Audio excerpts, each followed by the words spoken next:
পুরীর জগন্নাথ মন্দিরে মহাপ্রভুর শ্রী শ্রী জগন্নাথ দেবের নিত্য পুজোয় নিবেদিত হয় ৫৬ রকমের ভোগ বা ৫৬ ভোগ।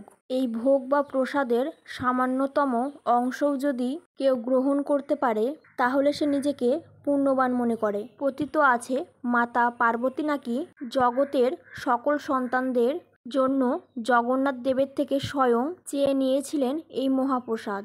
তাই আসন্ন রথযাত্রার পূর্ণ অবসানে জগন্নাথ মহাপ্রভুর বিশেষ পছন্দের ভোগ কণিকা বা সুগন্ধি ভাত তৈরি করবার চেষ্টা করছি আজ আমার চ্যানেলে।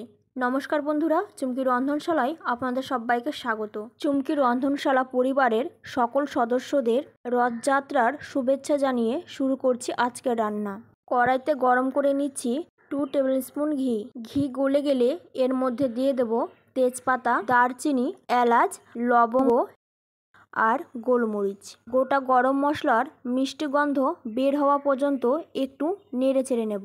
এবার এতে দিয়ে দেব কাজু ও কিশমিশ। লো ফ্লেমে এগুলো একটু ভেজে নেব।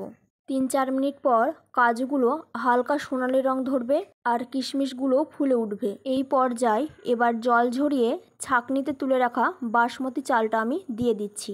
আর বাসমতি চালটা আমি আধ ঘন্টা আগে ভিজিয়ে রেখেছিলাম, তারপর ছাঁকনির মধ্যে তুলে নিয়ে জলটা ঝরিয়ে নিয়েছি।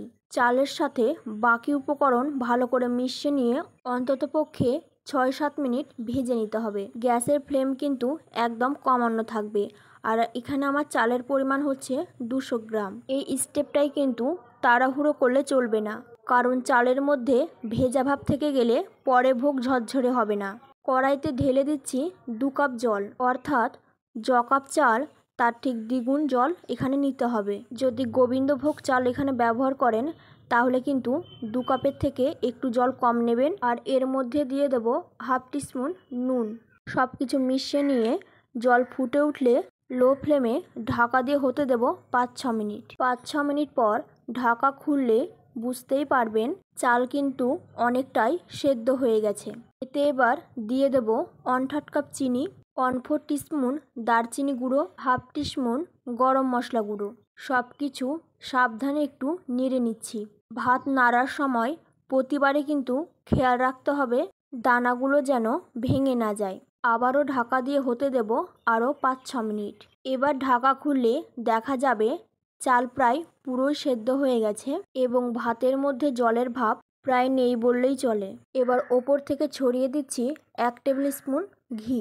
ভাতের সঙ্গে ঘি ভালো করে মিশিয়ে নিয়ে আবারও ঢাকা দিয়ে লো ফ্লেমে ৫-৬ মিনিট হতে দেব। গ্যাস বন্ধ করে দিয়েছি।